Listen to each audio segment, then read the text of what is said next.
مولاي صل وسلم دائما ابدا على حبيبك خير الخلق كلهم.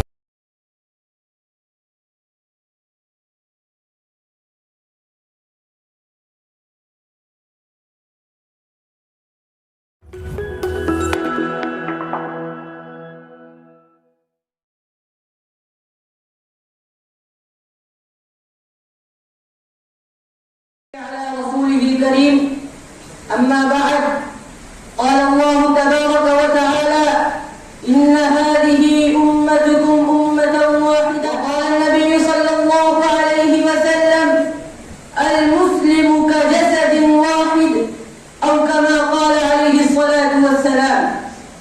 صدق الله العظيم. پھر سیاست چھوڑ کر داخل ہے سارے دین میں، پھر سیاست چھوڑ کر داخل ہے سارے دین میں ہو. ملک ہے فقط حفظ حرم کا ایک ثمر.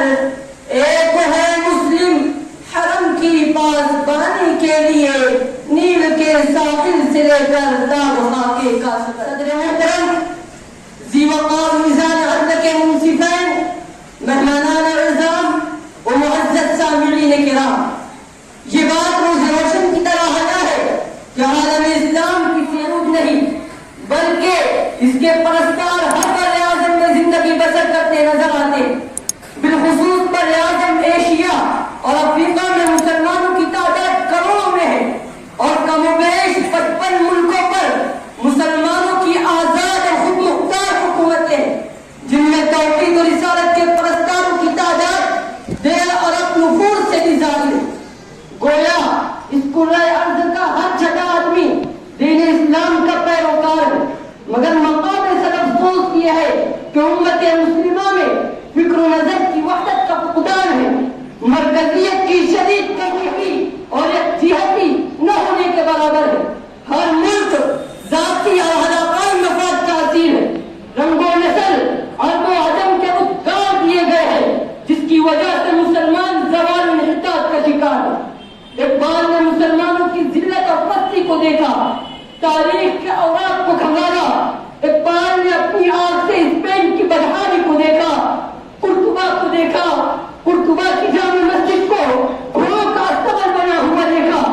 غرناطہ کو دیکھا تو کاپ کر کہا، غرناطہ بھی دیکھا میری آنکھ میں لیکن، غرناطہ بھی دیکھا میری آنکھ میں لیکن، تذکیر مسافر نہ سفر میں نہ حضر میں، دیکھا بھی دکھایا بھی سنایا بھی سنا بھی، دیکھا بھی دکھایا بھی سنایا بھی سنا بھی، ہے دل کی تسلی نہ نظر میں نہ قبر میں.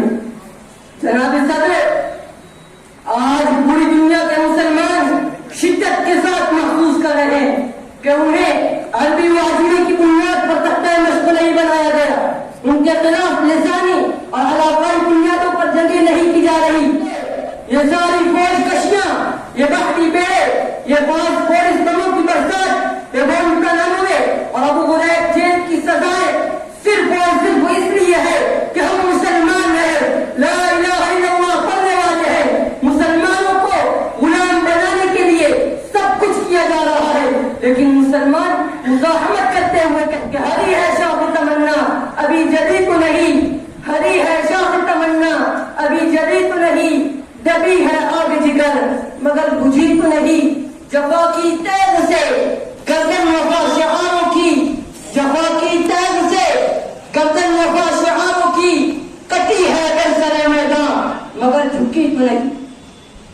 جناب صدر، تاریخ ہمیں یہ بتاتی ہے جب بھی مسلمان متحد ہوئے تو انہوں نے اپنوں سے کئی گنا بڑے دشمن کو شکست پاس دی. غزوہ بدر میں 313 نے 1000 کو شکست دی، غزوہ خندق میں 3000 نے 10,000 کو شکست دی، غزوہ موقع میں 30,000 میں 1.5 لاکھ کو شکست دی. ہر دور میں مسلم امت کے اتحاد نے فتح کا پرچم گاڑا ہے. وہ دور حضرت عمر کا ہے کہ وہ دور محمد بن قاسم کا ہو، بن ایوبی کا ہو کہ وہ دور طارق بن زیاد کا ہو، جن کے بارے میں اقبال تڑپ کر گرج کر کہتے ہیں: جگہ ڈالی تھی تم نے کشتیاں اندلس کے ساحل پر، جگہ ڈالی تھی تم نے کشتیاں اندلس مسلمان پھر تیری تاریخ دہرانے کا وقت آیا، جہاں سے 313 چلے تھے تم مسلمانوں، انہی ماضی کی راہوں پر پلٹ جانے کا وقت آیا۔ جناب صدر، اس وقت کے تمام مظاہر قدرت ہمیں اتحاد اتفاق کا درس دیتے ہیں۔ اگر ہم ستاروں کو دیکھیں تو ستاروں کی وحدت شب کے اندھیرے کو چاک کر کے رکھ دیتی ہے، سنگریزوں کی وحدت سے اوسار جنم لیتے ہیں، سطحوں سے دریا، ذروں سے صحرا، کرن سے سورج کی تابش حاصل کرنے کی قوت پیدا ہو جاتی ہے، اور پاؤں کی ٹھوکر سے یہ بات ثابت کی جا سکتی ہے، یہ عظمت باطل دھوکہ ہے، یہ سطوت کافر کچھ بھی نہیں، یہ عظمت باطل دھوکہ ہے، یہ سطوت کافر کچھ بھی نہیں، مٹی کے کھلونے ہیں سارے، یہ کفر کے لشکر کچھ بھی نہیں۔